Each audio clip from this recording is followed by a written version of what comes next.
For now, let's continue this conversation, keep it going with RNC co-chair Casey Crosbie and Washington and White House reporter for Politico Daniel Lippman. So day 34 of the shutdown, obviously we predicted, I said it's not going to end until next week or until Wednesday at the earliest. Airline industry wants it over, clean CR, even the legacy media putting pressure now on Dems. Take a listen to Virginia Senator Tim Kaine on ABC. It has been 33 days. Democrats chose not to support that short-term CR, which would have kept the government open. You could have negotiated. Now there's some pretty devastating impacts on people looking for SNAP, on air traffic controllers, on air travel. So what have the Democrats gained from this? Well, I don't look at this as politics.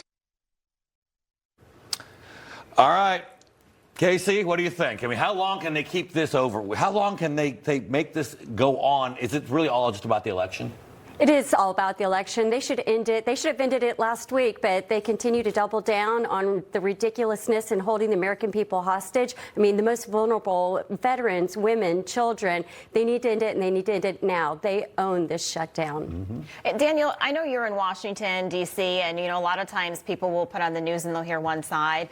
What are people saying to you in Washington? What is the feeling right now?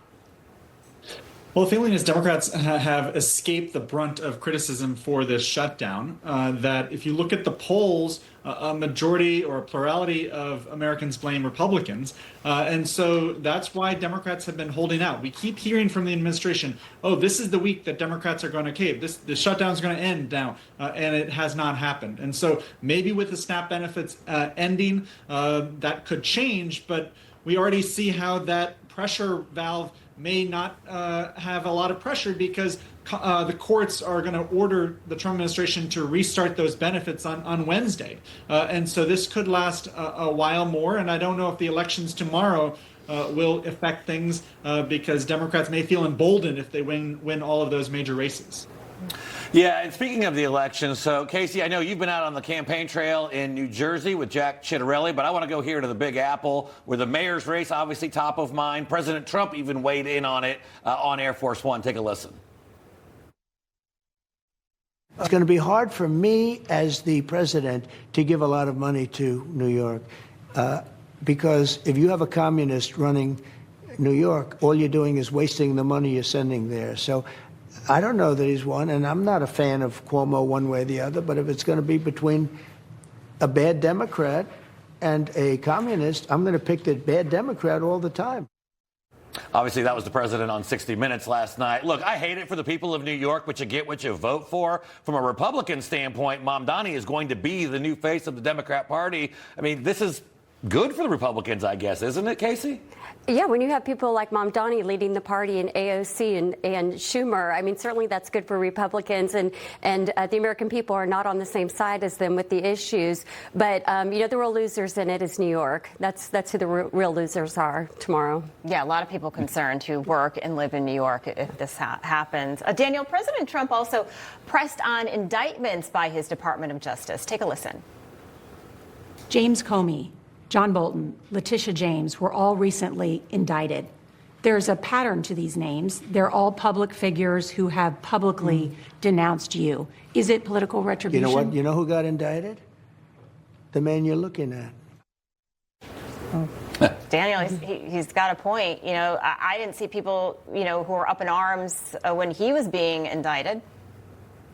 Well, what Trump is saying is, you know, what aboutism? That's the term of art where he's not really defending the prosecutions of Comey, Bolton, and James. He's just saying, well, I was charged, and so they should be as well. I do think that it is scary because this is going to lead to every party going after their critics in the future. So this may not just stop with those Democrats. It may happen for decades to come where people try to find every mortgage application where there was one comma off and then say, oh, that's mortgage fraud by my political opponent. And so that is not a road that Republicans or Democrats want to go down for the future, because you want to have the country's leaders focusing on the issues, not just on persecuting their opponents. Totally agree, but once again, I think this is something where Democrats started it, and now they're regretting that they did it. Now, as much as we've talked about the election tomorrow and we've got the midterms, here we go. I can't even believe we're about to talk about this.